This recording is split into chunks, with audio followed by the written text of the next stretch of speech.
So today we will be looking at the strike that took place in the early mornings of October 3rd, 2015 in Kunduz, Afghanistan, a strike that was undertaken by US military. And today our focus will be on an IHL analysis of that strike. And so as we know, some details have certainly emerged. There are ongoing investigations that have been reported. So we will be focusing less on the highly specific minutiae of the detail and much more on the various important IHL questions that have emerged from the strike that had calamitous and horrific effects for the MSF hospital, its staff, and its patients. So in terms of our learning objectives, we hope that today through this session, you'll be able to gain a knowledge of the basic rules of IHL that govern the conduct of hostilities and targeting decisions, such as the one that was made in October. We also hope that you gain an awareness of the specific rules affording enhanced protection to hospitals under certain conditions. We also hope, of course, that there's an understanding of how an analysis of a strike like this is undertaken. Now, today we'll be focusing on Kunduz, but of course, much of what we will talk about will be widely relevant to strikes that take place with horrifying frequency in the context of armed conflict. So also what may come to mind is the targeting of the hospital in Yemen that took place at the end of October, the ongoing targeting of hospitals and medical units that we see in Syria. So the Kunduz strike will be, in other words, a case study through which to look at a number of these issues, but they'll be relevant broader than just the strike in Kunduz. We also will be looking at the International Fact-Finding Commission, which is an interesting mechanism set up by Additional Protocol 1, and the conditions under which it may be activated, because as you'll learn, it has not yet been activated ever. And we hope that you will walk away today with a familiarity with some of the challenges that do emerge when assessing whether or not there has been a violation of IHL. And so with that, I'm very privileged to introduce to you Professor Robin Geist, who will be joining us today as our expert presenter. Robin is a professor of international law and security at the School of Law at the University of Glasgow. And so with that, I'd like to turn to Robin. Okay, hello everyone. Good morning, good afternoon, good evening, and thank you for joining us on this session and this discussion this afternoon. And thank you Elizabeth for putting on such nice and calming music. I'm new to this, and forgive me, I just have to solve a technology issue here. So here we are. Okay, the strike at Kunduz and an IHL analysis. I think I'll be speaking for about 25 to 30 minutes. I want to leave ample room for discussion. Please don't be shy, come forward with your questions. We will be looking at a lot of difficult legal issues, so there will be a lot of stuff to discuss. Obviously, this Kunduz has been a very grave and severe incident, not just because consequences it had. There was a recent updated report from MSF Without Borders that 30 people, medical aid workers and patients were killed in the incident. But it was grave also because of the long-term consequences. Obviously, this was a functioning trauma hospital. I understand the only one in northeastern Afghanistan. It is now dysfunctional, obviously, and so there are severe repercussions also in the long run. MSF has condemned the event in very strong terms, has called it a grave violation of international humanitarian law. It is offering condolence, ex gratia payments to victims of the attack, and a national investigation with the US is underway. In addition, MSF has requested the International Humanitarian Fact-Finding Commission to look into this event.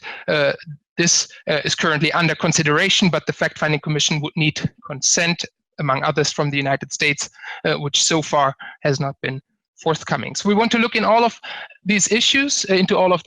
What I don't want to do really is to speculate about what really happened. I want to engage in an IHL analysis with you.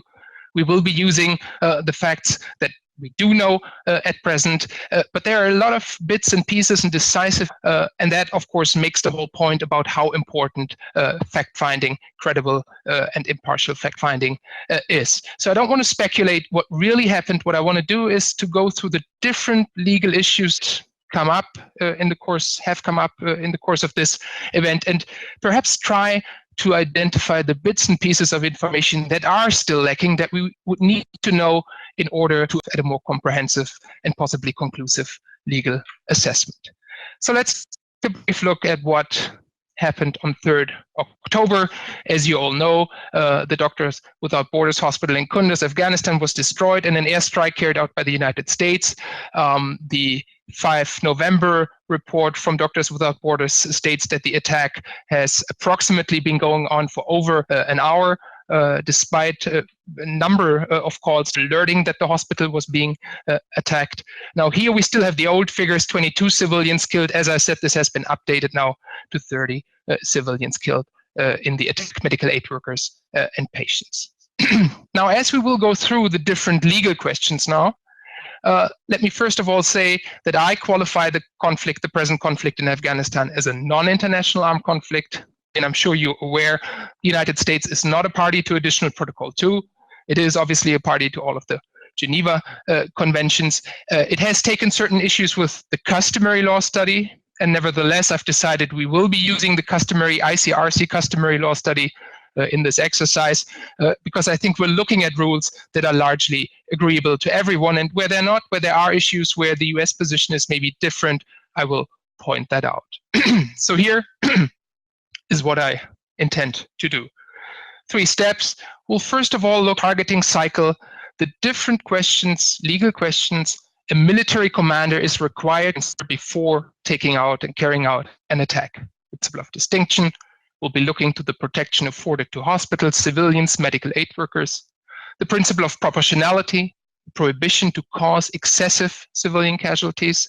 I'm stressing the word excessive because it's not extensive, as is claimed in the commentary to the rule. It is excessive civilian casualties that are prohibited. Come to that. And then obligations to minimize harm. These are the precautionary obligations that you find in Article 57 of Additional Protocol 1, and which are also customary and therefore applicable in non-international armed conflicts. We'll then, because there have been a lot of claims about this incident having amounted to a war crime, we'll look into this. As I said, we don't have all the facts yet, but we will look into what the threshold and the material elements of war crimes are and what war crimes are possibly at issue in this case. And then thirdly, this should be the third point, not the second, we'll be looking into fact-finding and investigations.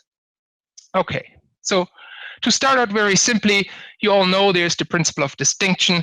It's meant to be very, very easy and easily understandable in situations of armed conflict. It's a binary code. Military objects may be attacked, civilian objects must not be attacked.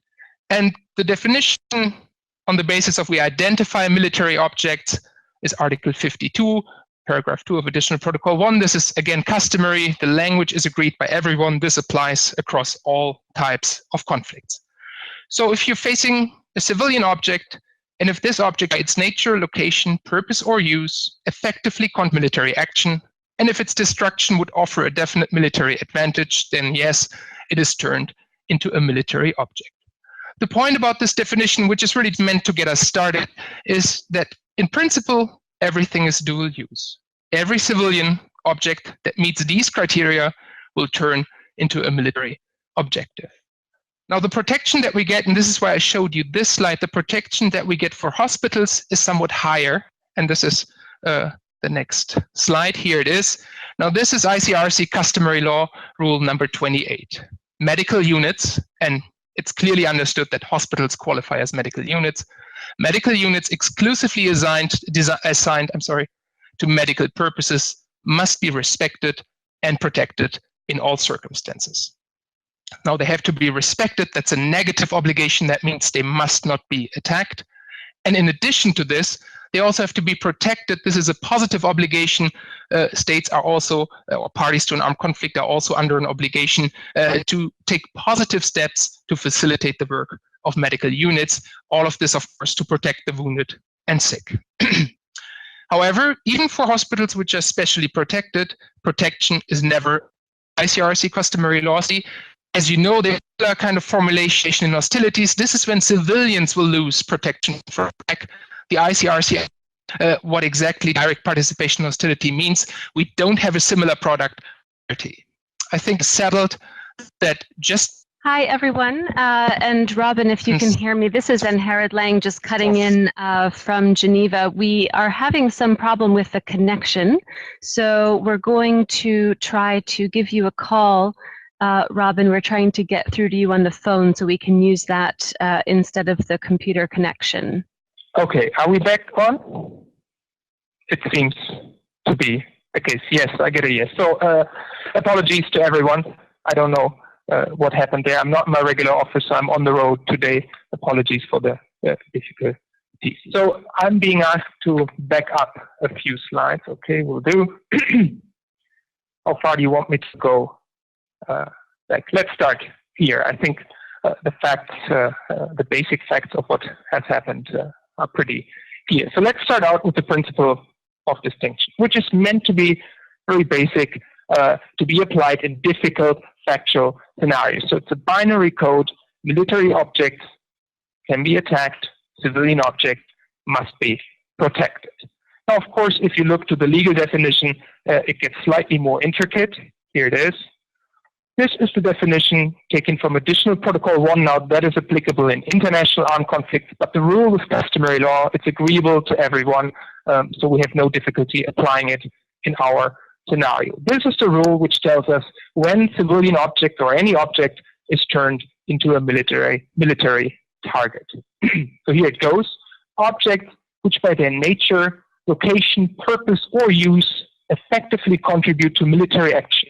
So if any civilian object that makes an effective contribution to military action by virtue of its use, purpose, location, and if its destruction would offer a definite military advantage, in that case, potentially any civilian object could be turned into a military target.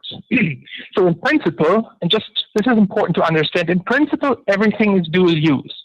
The way the legal definitions work is that everything that fulfills this definition is a military object, and everything that does not fulfill these criteria remains protected and civilian.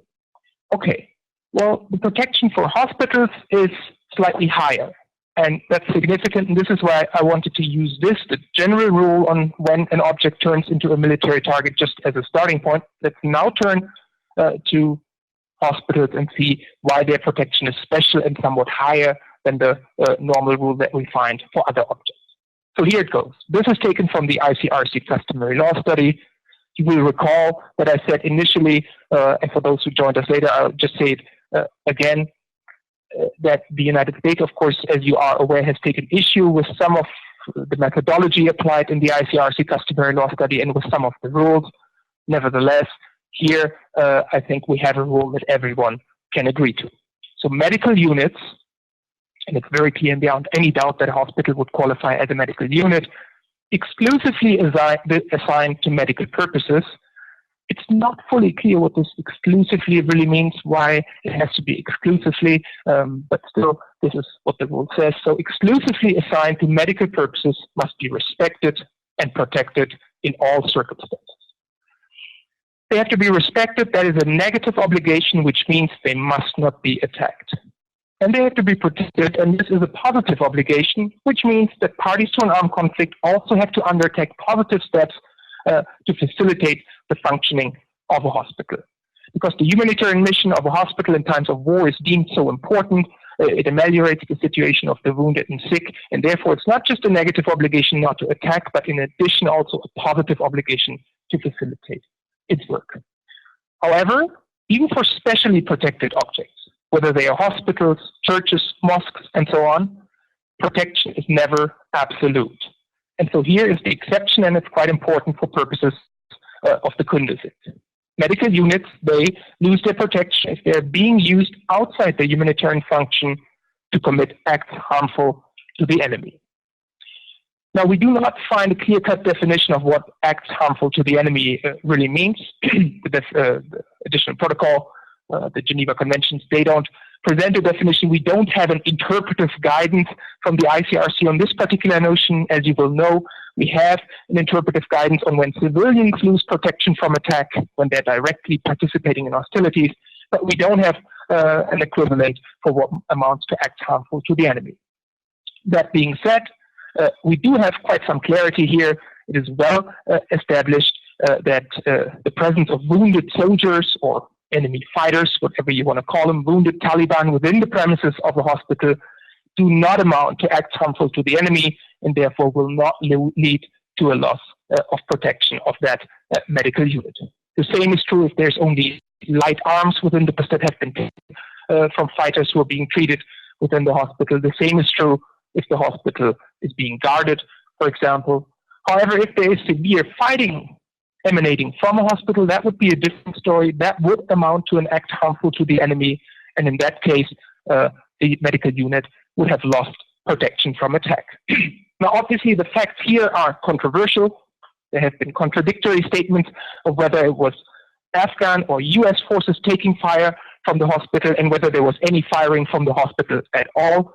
If you look to NSF report of 5 November, you will find that they say that the no weapons policy was upheld and that there was no fighting neither within the hospital nor from the roof of it nor within the greater vicinity of it. So here we have a factual controversy that we will not be able to solve here today. Let me just say this could easily be proved because the muzzle flashes, I mean the thermal imagery that you have from an airplane could easily show whether there have been muzzle flashes on the roof of the hospital or not.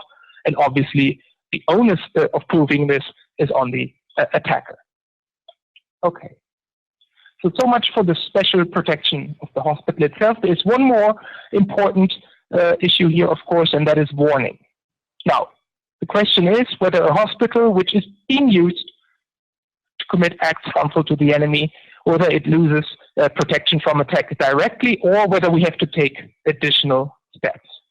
Now, the ICRC commentary to the customary law rule states this. It is further specified in state practice that prior to an attack against a medical unit which is being used to commit acts harmful to the enemy, a warning has to be issued, setting whatever appropriate a reasonable time limit, and so on. So here, the statement is very clear. A warning has to be issued, and please note, the warning is not subject really to any caveats. So before protection is lost, the warning has to be issued. This is, however, only stated in the commentary, and it is not part of the customary law rule. So clearly, it is not clear whether the warning requirement is actually customary law. Apparently, the ICRC wasn't so sure about it, which is why they did not put it in the rule, but just into the commentary to Rule 28. And now here is how the United States understands this requirement. This is taken from the recently released U.S. Department of Defense Law of War Manual, very recently released 2015 in June. And here it goes. Protection of hospitals may, however, cease only after a due warning has been given, naming in all appropriate cases a reasonable time limit, and after such warning has remained unheeded. The wording of this stipulation is taken from the Geneva Conventions. There you find the formulation due warning. And obviously there is a caveat here. This is not a strict warning in each and every case. The requirement of a due warning potentially allows you to not warn in certain circumstances. And the example that is given in the Law of War Manual by the United States is this: if there is severe firing from the rooftop of a hospital, and if the forces then acted in self-defense, the warning would not be required. It's interesting to note for those of you who are experts on these issues that in the Law of War Manual, they state that firing just from a single soldier, for example, from the rooftop of a hospital would not be sufficient. So they bring a proportionality analysis to bear, that explicitly saying that it has to be severe fighting coming from the hospital. Okay, so here we are, and if this is the American position on this, then of course again the question is, if they did assume that this was a hospital being used to commit acts harmful to the enemy, did they warn? Did they not warn? Why did they not warn? Why did they consider that the warning was not due? These are the kind of issues that we still need to know. So what is the evidence? What is the factual background for these decisions, if this is indeed how the event. Now, in terms of protection, of course, it's not only the hospital that has special protection, it's also the medical aid personnel. Here, this is not a big issue in the Kunduz incident because it's very clear no one has, as far as I can see, made any contrary claims that the medical personnel that was involved there was and remained fully protected. I haven't seen any claims that they were in any way engaged in direct participation in hostilities, and I don't see how they would have lost protection from attack. The same is true for the patients who were wounded and sick and therefore protected from direct attack. And the same is true for civilians who will also have been within the hospital. Okay. So we've solved the first step of the targeting cycle. We've been looking at what objects and which persons can potentially be attacked. We've seen that hospitals, as a general rule, must not be protected. We've also seen that their protection is not absolute. If they are being used to commit acts harmful to the enemy, they can still lose protection from direct attack. And then there's the issue of whether a warning would be required. The US position is that, yes, generally you would need a warning before you can attack a hospital, but exceptions are possible. This is in line with Geneva Conventions law. Now we're coming to the next kind of barrier before you can take out and carry out and go ahead with an attack, and this is the principle of proportionality. So once you've identified, and I'm obviously operating now under the assumption that they at one point made the determination, probably the hospital is being used to commit acts harmful to the enemy, has lost its protection from attack. If we're operating on hypothetical assumption, we don't know the fact, then we would now come to the proportionality principle. And the proportionality principle aims to protect civilians, to prevent collateral damages, and puts a barrier if you're seeking a military advantage. In this case, on the picture, it's a very minor and marginal military advantage, and therefore this military advantage of killing the two soldiers and the little machine gun they have, destroying it, would not be in proportion, would be excessive, and the civilian damages that you would cause in this scenario, they would be excessive in relation to the military advantage gained. Please note, humanitarian law is not about fairness. If there were no civilians in the surroundings, the tanks could just go ahead, even though they have superior force. This is not an issue for humanitarian law. This is not human rights proportionality, where the kind and degree of force that you use has to be measured to the threat that is being posed. That's not the case in war. Proportionality in wartime is all about protecting civilians or other protected persons or objects, hospitals, medical aid workers. So here's the rule. Again, customary law rule taken from the CRC study. Launching an attack which may be expected to cause incidental loss of civilian life, injury to civilians, damage to civilian objects, or a combination thereof, which would be excessive in relation to the concrete and direct military advantage anticipated, is prohibited. Please note, this is about damages that may be expected. And the point about proportionality is that we're looking at the assessment at the time of the attack. It is an ex ante assessment, and when we're asking ourselves whether the commanders took the right decision, we have to put ourselves in their position at the time of the attack and assess whether a reasonable commander would have taken a similar decision. So we're not approaching this with hindsight and how we now know weeks and months after the event how it unfolded. It has to be on the basis of the information available at the moment the attack was about to be launched. This being said, again, we're lacking important information. Well, first of all, we don't even know if they thought the hospital had lost protection from attack and whether they then went ahead with an intentional attack. But if they did, they would have needed to conduct a proportionality assessment. Again, we don't know what the military advantage actually was that they were trying to achieve with this attack. They must clearly have been aware that there were civilians in the surroundings, wounded and sick, and other persons who all count for purposes of the proportionality assessment. And after the proportionality assessment, then in the third step within the targeting cycle, there are requirements to take precautions in attack. They are laid out in Article 57 of Additional Protocol 1. The ICRC customary law study has stated that they are also binding by virtue of customary international law. So here they are, and I've just selected a few which seem particularly relevant to the event in Kunduz. Each party to the conflict must do everything feasible to verify that targets are military objectives. And they must do everything feasible to cancel or suspend an attack if it becomes apparent that the target is not a military objective. Obviously, this obligation seems to be particularly at issue in the Kunduz incident, which, according to the MSF report, lasted for over an hour. So this is a kind of monitoring obligation, and if you realize that even though you were wrong when you started the attack, it now turned out it is not a military target, then you are required to cancel or suspend the attack. But again, please note these warning requirements, that first of all, they're different from the warning requirement that we were discussing in relation to the hospital.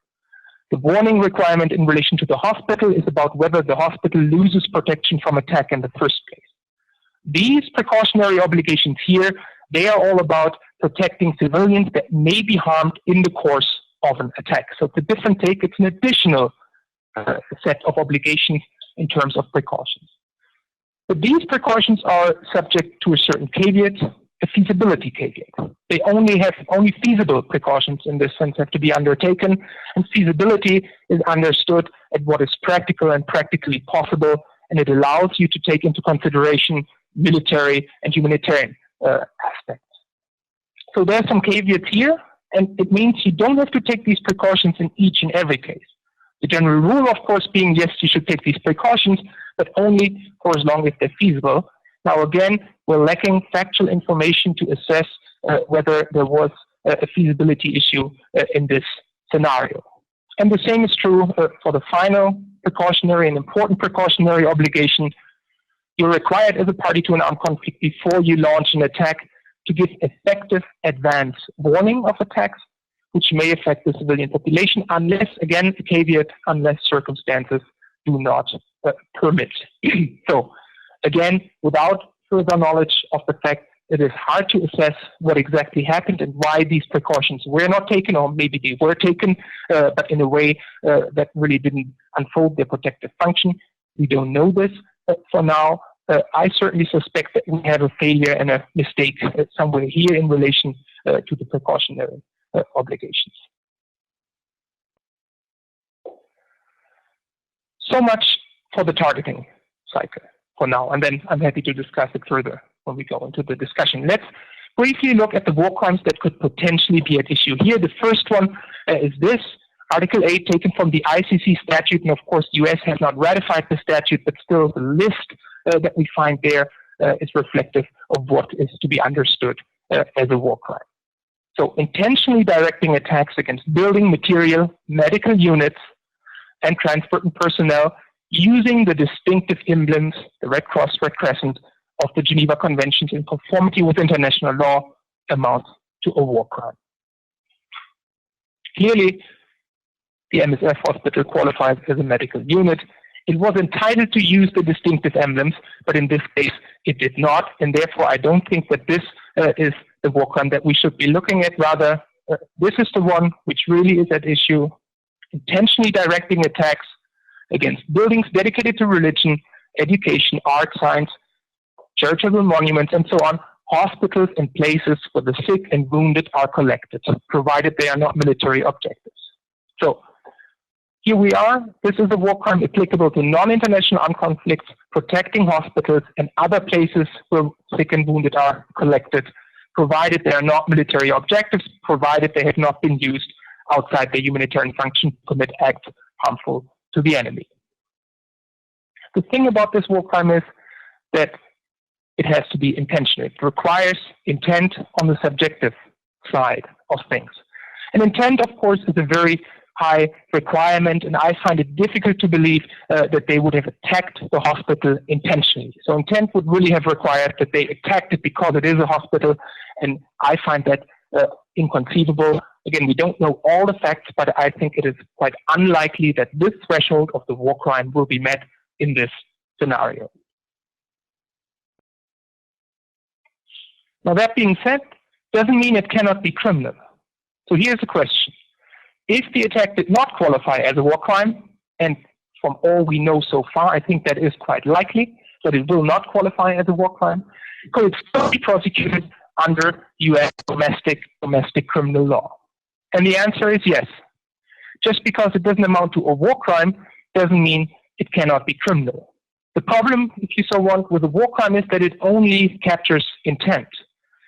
And quite likely we will be looking at a scenario here where you have maybe recklessness or negligence or a mistake happened somewhere within the line of communications and within the command chain. There was negligence and information wasn't passed on, or I'm just speculating and I don't really want to go further speculating.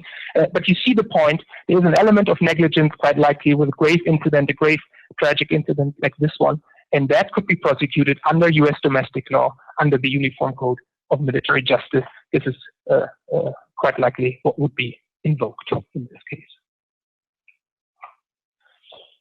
Quite clearly, there is a duty to investigate. All states are under a duty to investigate grave breaches and war crimes in any case. They're under an obligation to prosecute war crimes, but the obligation to investigate goes further. In fact, it applies to all serious violations of the laws of armed conflict. And here again, this is taken from the Law of War manual. Commanders have a duty to investigate reports of alleged law of war violations. So not just grave breaches, not just war crimes, but law of war violations generally, committed by persons under their command or against persons to whom they have a legal duty to protect. This is the domestic investigation, and it is currently underway. Of course, it is always desirable to have an impartial institution also look at grave incidents like these.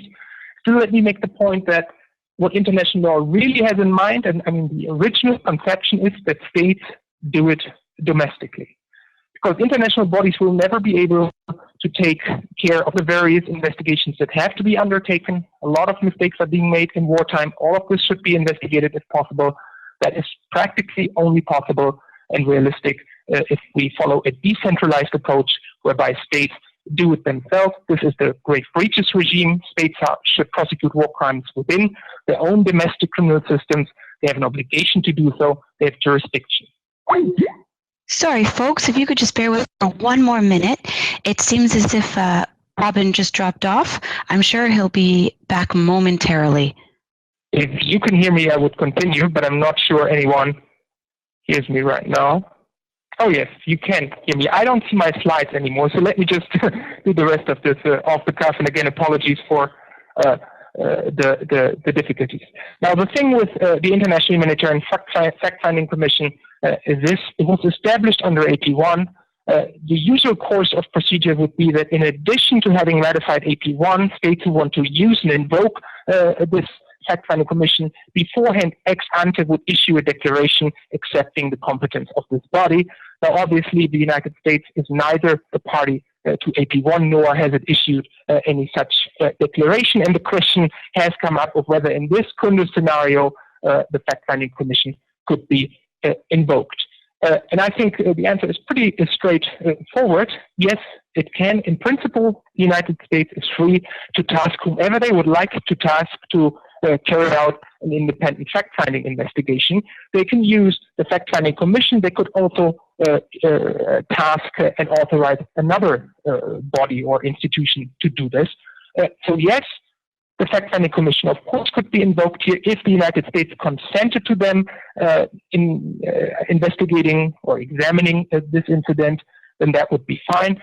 I don't see any problem with this being a non-international armed conflict context. Again, this would happen outside the structure of Article 9T. So just be the United States tasking the fact-finding commission, because this is a very suitable body established for such purposes to do this. And the United States is fine with it and agrees to it. Then the fact-finding commission could also investigate a non-international armed conflict situation. Now, ideally, they would get consent also from the Taliban. If they want to carry out any investigations within Afghanistan, they would need consent from the state of Afghanistan. But I don't think it's a requirement, a legal requirement, that they need to get consent from the Taliban to do this. Okay, I'd leave it here for a moment with all the technical difficulties, and maybe this is now a good point to go into the discussion. Organizers, please let me know if that's a good idea, and if we can do this with the technical problems we're having. Yes, hi Robin. Can you hear me all right now? I can hear you. Yeah. Wonderful. Well, thank you so much for the presentation and also for your patience. As I shared with the participants, the technology is putting us through our paces today. That is for sure. So thank you again. It was a very helpful presentation in terms of helping us understand how to walk through the various steps of the analysis.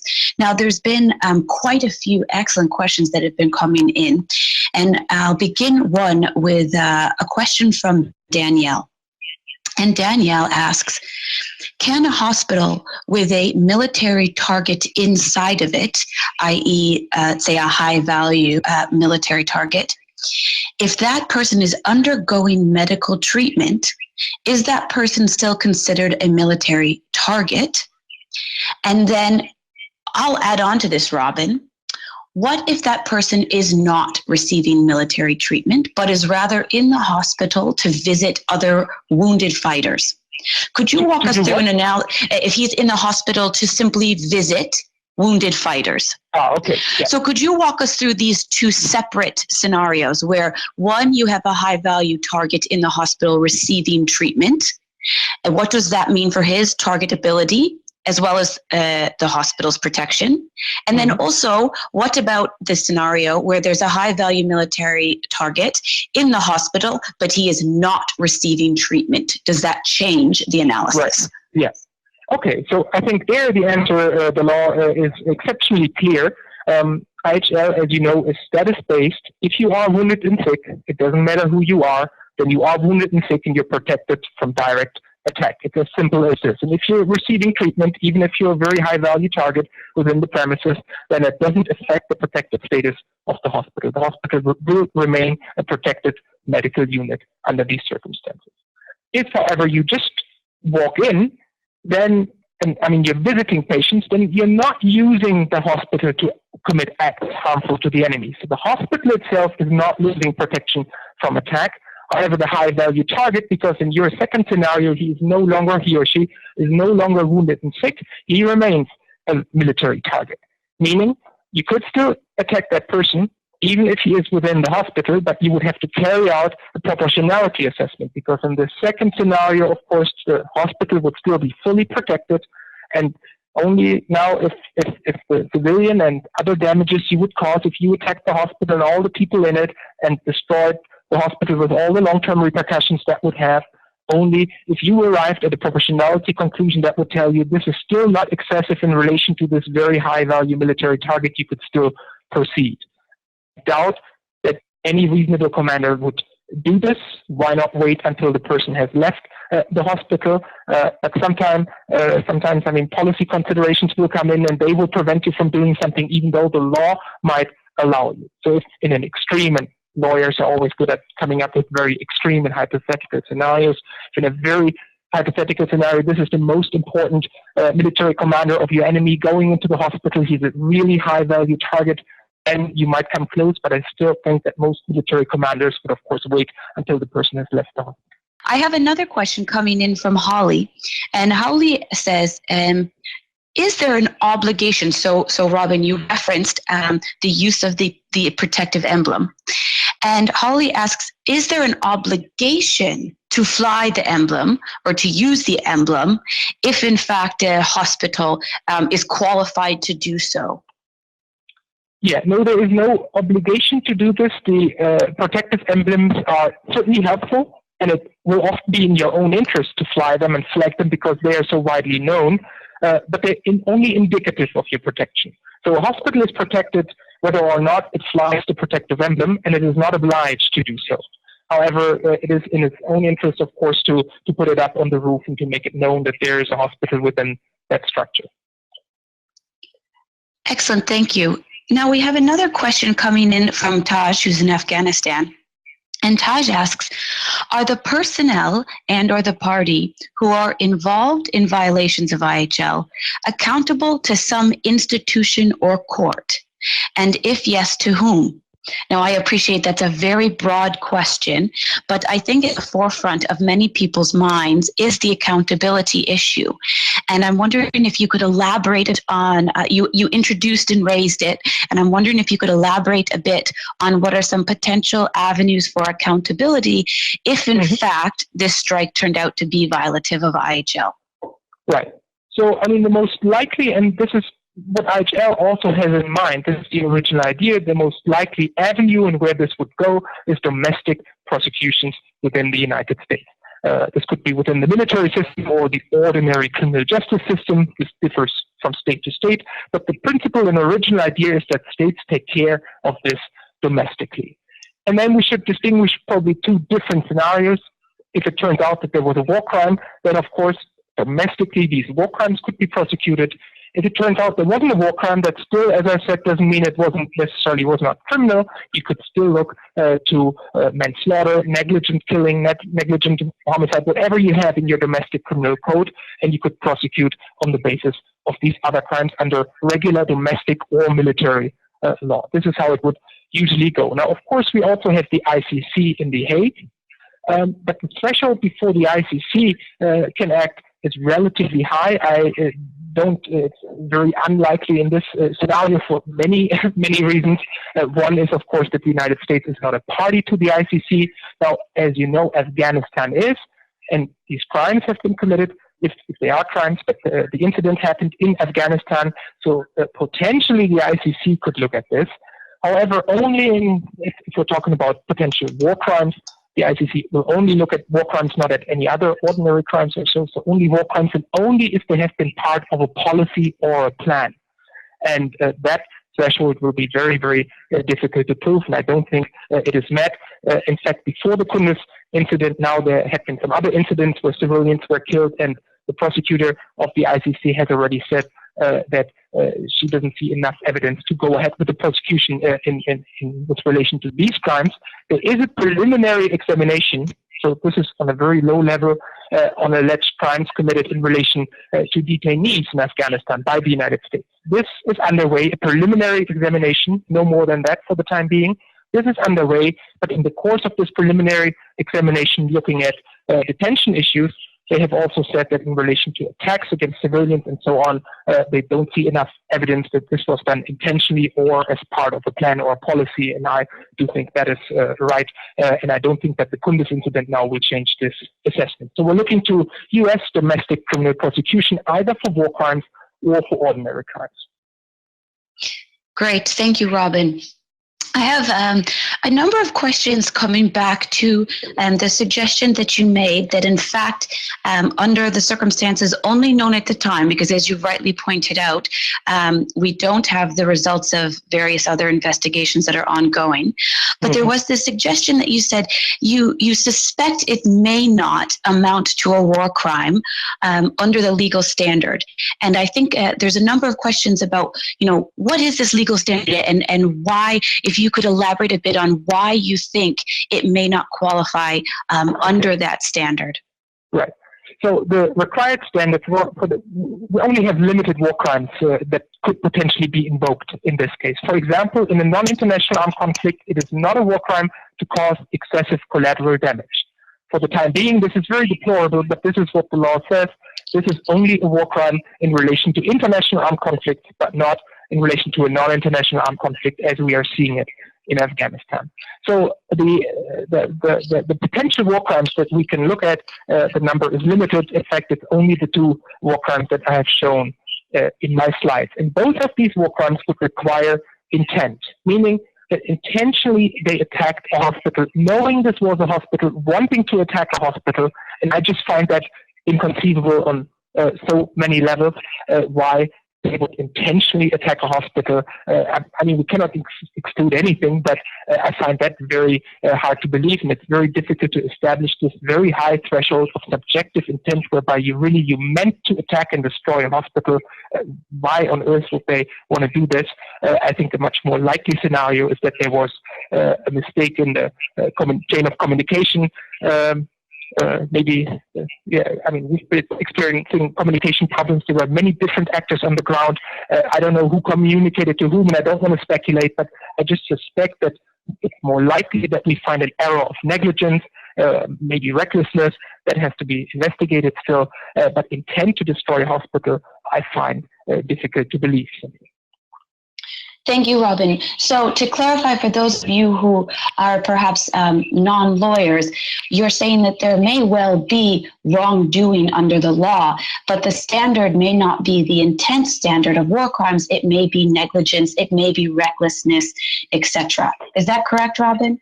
That's absolutely correct. I mean, maybe someone failed to take precautions. Maybe someone didn't do everything he had to do to verify whether the hospital had really turned into a military target. And if you're looking at a hospital, I would argue every reasonable commander would take a very, very close look. You would rather verify again and again before you launch an attack against a hospital which has over 100 patients inside of it, plus medical staff. So you really have to make sure. And maybe someone was overly careless. Maybe there was just a problem in terms of communication. Someone assumed this was a military target. Maybe they hit the wrong object altogether. That doesn't seem very likely because the attack went on for so long and there had been all these calls from MSF. We're just speculating. We can't know. But the point is, intent seems unlikely. And there are a lot of cases where you could quite plausibly think of different mistakes that have probably been made somewhere. And these mistakes, they could still be criminal behavior, but they would not be sanctioned as a war crime. For example, to make it very plain, even intentionally failing to take a precaution as such is not a war crime. A lot of violations of the laws of armed conflict, they have been transferred into war crimes. The war crimes are mirrored images of many of the stipulations we find in the Geneva Conventions, additional protocols, customary law. But precautions, Article 57, if you violate these precautions, there is no equivalent war crime. Doesn't mean it's not criminal. It can still be murder under domestic criminal law, but it's not the war crime threshold. Excellent. Thank you, Robin. I have a related question in terms of accountability coming in from Susanna. Susanna asks, what is the role of the International Fact-Finding Commission vis-a-vis any accountability process? And given that it is an MSF core advocacy element right now, does this compete or maybe conflict with calls for a transparent U.S. investigation and subsequent accountability? Well, the purpose of the International Fact-Finding Commission, and as they understand their mandate, is to aid potential national investigations and court cases.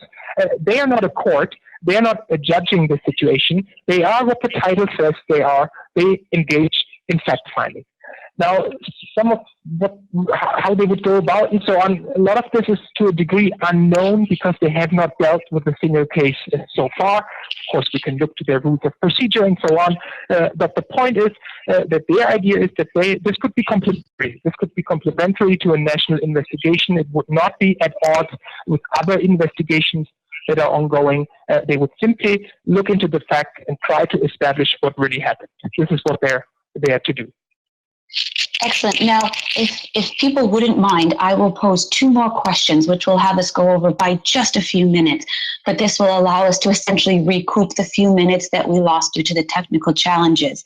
And I have just two questions. The first is from Karen. And Karen asks, with other similar targetings, for instance, in Yemen and Syria, is there anything that hospitals can do to better communicate their location and to the parties in terms of trying to better protect themselves? Robin, what do you think about the practicality of this question? Well, I'm a lawyer, and even though I have been with the ICRC for a while, I've been now in academia for a while. This is a question much better asked to someone who knows, meaning to someone who is really working in the field. They will certainly know how this is usually done and how it could be done better. Potentially, I'm not really well qualified to answer this question. Obviously, if you are a hospital in a hot zone of combat like Syria or Afghanistan or many other places, then it's in your interest to make this known as much as possible, to establish all the phone lines in advance and so on. But obviously, this is what MSF had done. They had the number. They called Washington and they called many other places. They knew where to go. They had also communicated the coordinates, GPS. I understand that had been done on a regular level and so on. So this is a question to be asked to people who work in these hospitals, probably not to me. Thank you, Robin. Now, our last question for today is a rather technical but highly practical one from Annalise. And Annalise asks, would a hospital lose its protected status if one floor of that hospital, and I presume she means here an operational hospital, if one floor of that hospital is being used to plan military attacks? Mm-hmm. That's a very good question, a very controversial question, not just in relation to hospitals, but also to other, like a 20-story building, and you have a sniper on the roof. Is it just the roof that is turned into a military target, or is it the entire premise then? My feeling, I don't like it, but my feeling is that most states would argue that in this scenario, under the law, the entire structure qualifies as a legitimate military target. It doesn't mean they would, go ahead and destroy the entire structure, but I think this is what they would argue the law is. They may still, a reasonable commander may still decide just to attack the roof and not the entire structure of the building. But I think if you ask the lawyers, state lawyers, they would probably unisono argue that the entire structure has turned into a military, a military object. But this remains controversial, and you could of course argue that if you could sever this part of the object and single it out in a way, that then you should in fact do so, and you could make an even stronger argument in the case of hospitals. So not just the ordinary civilian high building structure, 20 stories, but if you have a hospital, they're specially protected. So there, you could think about an obligation to, minimize harm to the object as much as possible, even though it may have turned into a legitimate military target. And when I read the U.S. law of war manual, the one that had been released in June 2015, so very recently, they introduced this proportionality consideration, and of which I'm very fond, and which really is quite important. And it says that they argue there have to be severe attacks. It's not just one person shooting from the roof, which will turn the hospital into a military target. It has to be relatively severe. So they're introducing a proportionality consideration here precisely because hospitals need to be protected more strongly than maybe other structures and premises. So very good question, an ongoing issue. And yeah, I think that's where I believe it. Thank you very much, Robin. And so with that, I will close the event today with a warm thank you to Robin as well as the participants who joined us today. An exceptional group today and wonderful illuminating questions. So I will then close out and provide the assessment code for those of you who are interested. It's 7542. That's 7542. The assessment code that will be available immediately after the presentation concludes. And again, for those of you who'd like to listen to the recording, that will be available shortly on the PHAP website, along with related readings. There's also a link to the recently released report by MSF that Robin referenced. It was released on the 5th of November. That is on the link of resources made available there. And I'd like to welcome or invite those of you who are interested and available to join us on December 2nd for the next in our series, and that is on the interplay between the ICC and humanitarian actors. And then we have a special expert IHL briefing slated for the 17th of December, addressing the suppression of foreign terrorist fighters and the interplay with principled humanitarian action. And this will be a presentation of recent research undertaken by the Program on International Law and Armed Conflict at Harvard Law School. And with that, thank you very much, and I wish everyone a pleasant morning, afternoon, or evening. Thank you very much. Bye-bye, everyone.